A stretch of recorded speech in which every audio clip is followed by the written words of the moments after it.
We begin with a Zen Circle, a simple brushstroke, perfect in its imperfection, symbolizing life and death.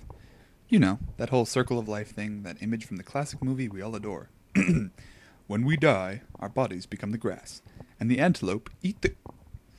Sorry, I got sidetracked there. Where was I? Oh, right, the circle. Inside we have infinity, life, the universe, and everything. Of course, we have to watch out for this guy! He's got a bandana and he's... Sorry, did it again. But yes, the circle is representation of how life can be put into an image so simply. So I began to think, what other images are out there? And then I stumbled upon this. The Ouroboros, the eternal dragon. Dawn and dusk, eternity in itself. Believed to be originated in Egypt, where the pyramid of Unas is hieroglyphed, a serpent is entwined by a serpent, and that male serpent is bitten by the female serpent. The female serpent is bitten by the male serpent. Heaven is enchanted, earth is enchanted, the male behind mankind is enchanted.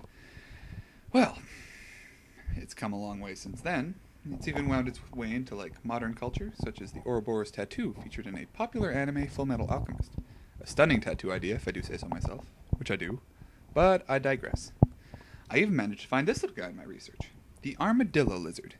His defense mechanism is to curl into a ball through munching his own tail. How ironically symbolic, don't you think? Look at him, just in a circle. But back to the symbolism. The Ouroboros. Now this is where it gets interesting.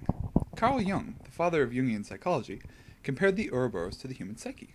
And then after that, and I'm going to murder this name, Erich Neumann, a Jungian psychologist, writes of it as a representation of the pre-ego dawn state, depicting the undifferentiated infancy experience of both mankind and the individual child. Now, I don't exactly know what this means. I've tried looking it up, but basically what I can take from this is that a child has the conceptions of both everyone around him as well as himself. But as he is a part of everyone, that means everyone includes him, thus the circle continues. If that makes any sense at all. Which led me to think of a more obvious cycle. Have you ever noticed that all children seem to want to strive to be grown-ups or big kids, and yet all older humans strive to be younger? Fascinating chain, don't you think? Now, if we stop and think a moment, I'd like to point out a less obvious cycle of recreation. Wait for it. 2012! Oh no!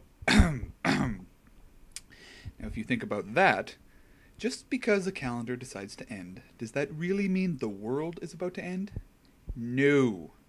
It's simply another cycle, a continuation of a new era. The death of an old calendar, the birth of a new age. Speaking of calendars, what's another obvious circle? Orbit, maybe? Moon around the Earth around that big fiery ball of flames we call the sun, 365 days, over and over. Now, I could go on forever. The tide coming in and going out because of the moon, trees taking that noxious carbon dioxide, creating fresh, clean oxygen, or say, love found, love lost, but of course it can always be found again. The point being, life follows a circle. No matter how you try to swing it, one big happy circle.